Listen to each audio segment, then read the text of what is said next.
अरे बेशर्मो, सत्ता के दलालों, हवसियों, थोड़ी शर्म तो करो, शर्म तो करो कि आज तक पुलवामा घटना में वो आरडीएक्स कहां से आई थी, वो जेलेटिन किसका था, वो कार किसकी थी, आज तक नहीं बता पाए निकम्मो निठल्लो। आपने कभी अमित शाह से नहीं पूछा, मुजरा गा रहे भाजपा कार्यालय में जाकर कि भारतीय जनता पार्टी के बाहर में वो आवारा कुत्तों की तरह खड़े रहते हो। आइए देखते हैं, मजा आएगा। गलती बोला, नीमक रोटी खाएंगे और फिर भी मोदी जी को जिताएंगे, देश का कोना कोना बेच जाएंगे और फिर भी मोदी जी को जिताएंगे। मोदी फिर की बीमारी है। अरे बेशर्मो, अडानी के फ्रॉड पर बोलो। अडानी ने पूरे देश को खोखला कर दिया, पूरा देश कंगाल हो गया और मोदी जी का मित्र माला माल हो गया। ये कौन सा फॉर्मूला होगा? आपका बाप, आपको पूछना चाहिए अपनी मम्मी से कि कैसे आपका बाप हो गया। अरे बेशर्मो,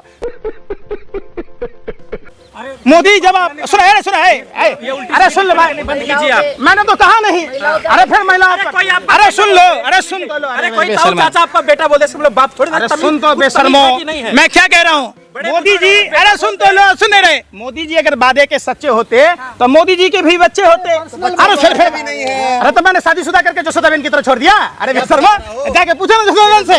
हिंदू सुनो पहले बात, हिंदू धर्म में मांगों में सिंदूर भरना दस्तूर नहीं है। अग्नि के साथ फेरे लेना कोई रस्म रिवाज नहीं है। इस बात का प्रतीक है कि जब तक उसका पति जिंदा होगा उससे पत्नी की रक्षा करेगा। और पति धर्म का निर्वाह प्रभु श्री राम ने किया था। और प्रभु श्री राम के जो आचरण है, जो मर्यादाएं हैं, अगर प्रधानमंत्री जी मानते तो प्रधानमंत्री जी जसोदाबेन को गले लगाते। तो है ही नहीं, हम उसको लाएंगे, जो राम को लाए हैं हम उसको लाएंगे। आपके पिताजी आपको लाए हैं कि आप पिताजी को लाइएगा? बताओ हमको बात। अरे राम, प्रभु श्री राम भारत के कन-कन में है और कई पीढ़ियां पहले हैं। प्रभु श्री राम हम सबको लाए हैं। ये तो कोई बपजेठ ही कह सकता है। पंकज जी, बीजेपी के एक सांसद है, उन्होंने कहा कि अजान से जो है सर दर्द होता है, तो क्या अब आने वाले हिंदू राष्ट्र में अजान, नमाज ये सब बंद होगी क्या? देखो, भारत एक ऐसा मुल्क है जहां अरदास भी होती है, जहां भजन भी होते हैं, जहां पूजा अर्चना भी होती है, सभी धर्मों का समावेश है। भारत एक ऐसा बगीचा है जहां सभी तरह के फूल हैं और इसीलिए विश्व का सबसे सुंदर देश भारत है। तो आपको अजान से सरदर्द होता है कि नहीं? हमें क्यों होगी? हमें तो अजान आप जैसे नफरती पत्रकारों से होता है। आपको तो हनुमान चालीसा से सर में दर्द होता है, आरती से होता है। सुनो, आप पहले बात समझाओ। आप लोग पढ़े लिखे भी हो कि भारतीय जनता पार्टी के बाहर में वो आवारा कुत्तों की तरह खड़े रहते हो। कहना क्या चाह रहे हैं भाई आप? दर्द होता है या नहीं होता है? मैं क्या बोला? हर आदमी, अरे सुन तो लो यार, बच्चों की पढ़ाई चल रही है, एग्जाम चल रहा है। सुनना चाहोगे कि खुद ही भोगना चाहोगे? भांड की तरह पहले भांड होता था जो राजा महाराजा का गुण गाता था। आप लोग तो बिल्कुल मुजरागरी गा रहे हो, डायरेक्ट बोलने नहीं दे रहे। सुन तो लो। अरे के.एस. ईश्वरप्पा पूर्व उप मुख्यमंत्री कह रहे अगर अब की बार सरकार आएगी तो सारे लाउड पे उतरवा के घर रख देंगे। हो गया? हाँ, हो गया। आगे तो नहीं बोलोगे ना कुछ? अब हमारी बात सुनो। नारायण राणे सेकुलर था। नारायण राणे पर जमीन घोटाले से जुड़े हुए केसेस चल रहे थे। सीबीआई, ईडी और इनकम टैक्स लगातार कर रही थी। जैसे ही नफरती बोला, भारतीय जनता पार्टी में शामिल हुआ तो ये भाजपा का हिंदू बन गया। जो भाजपा वॉशिंग पाउडर, दूध सी सफेदी लेके आया, सारे पाप धुल गए। क्या बात कर रहे हो आप? शुभेंदु अधिकारी टीएमसी में था, सेकुलर था। जैसे ही सीबीआई, ईडी स्टिंग ऑपरेशन से लेकर तमाम पर देखे होंगे, इनकम टैक्स डेली पैसेंजरी करता था। भाजपा वॉशिंग पाउडर, दूध सी सफेदी, आप भी जाइए ना भाजपा में, आप भी हो जाएंगे। हम कौन अपराधी हैं भैया? जो अपराधी है वही ना भाजपा में जाएगा। क्योंकि अपराधियों का महास्वर्ग है, महासंस्कारहीन लोगों का। जो रेपिस्ट है वो भाजपा में जाता है, जो घोटालाबाज है वो जाता है। आप हिंदू राष्ट्र के विरोध में हैं या समर्थन में हैं? 100 बात की। मैं भारत राष्ट्र के समर्थन में हूँ, न मैं मुस्लिम राष्ट्र के समर्थन में हूँ, न हिंदू राष्ट्र के समर्थन में। हिंदुओं का कोई देश नहीं है। अरे हिंदुओं का देश नेपाल। अरे सुन तो लो, हिंदुओं का देश नेपाल। जाकर देखो वहाँ हिंदुओं की क्या स्थिति थी। जब से नेपाल धर्मनिरपेक्ष राष्ट्र बना, नेपाल में दिन प्रतिदिन प्रगति आई। पाकिस्तान की क्या स्थिति है भाई बताओ? धार्मिक कट्टरता। मोदी जी की अरे भाई सुन, पाकिस्तान में। अच्छा सही कह रहे हो यार। तो मोदी जी भारत में है तो 100 रुपए पेट्रोल से ऊपर कैसे बिक रहा है? तब 1100 से ऊपर सिलेंडर कैसे कर रहा है?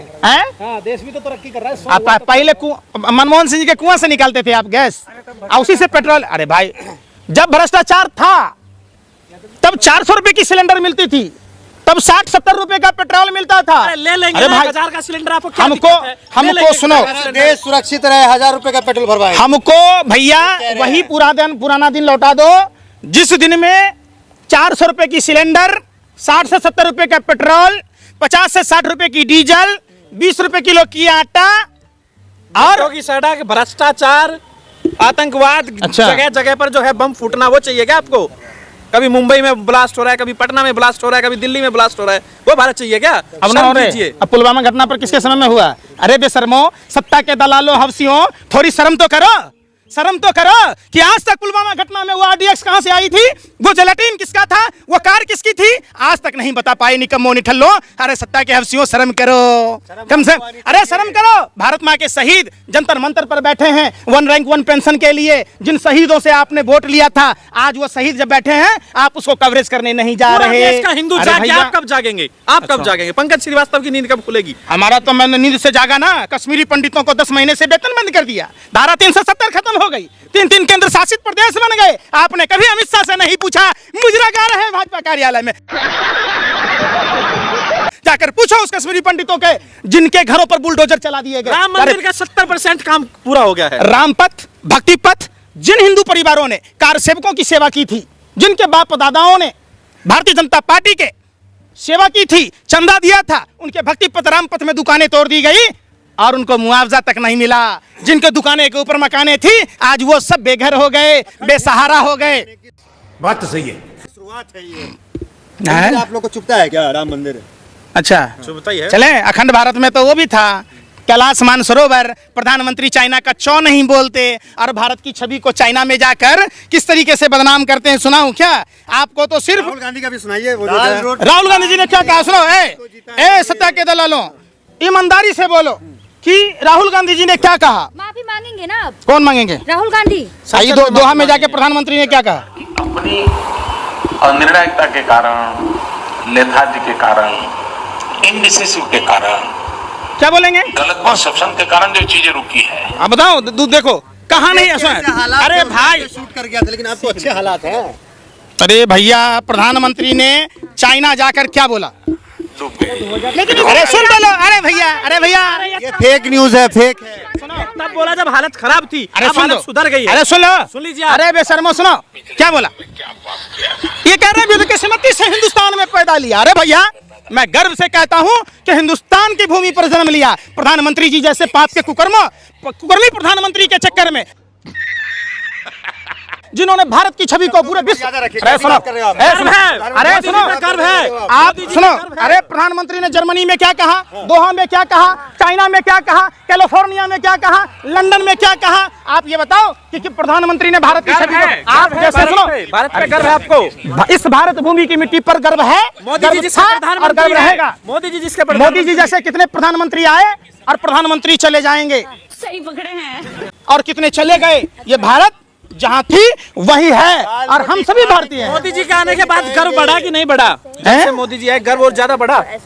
मोदी जी के आने से इतनी दुर्गति हुई भारत की छवि विश्व के मानचित्र पर धूमिल हो गया। पहली बार जो भारत विश्व वसुधैव कुटुंबकम की बात कहता था, जो भारत सर्वजन हिताय सर्वजन सुखाय की बात कहता था, जिस भारत में पेड़ों की पूजने की परंपरा, चूहों की पूजने की परंपरा, बंदरों को पूजने की परंपरा, गायों की पूजने की परंपरा, कुत्तों को पूजने की परंपरा, यहाँ अरे सुन तो लो भाई, अरे सुन तो लो, जहाँ तक कि सांपों को भी पूजने की परंपरा, वहाँ इंसानों से नफरत की बात नरेंद्र मोदी जी के राज में हुआ। मजा आया।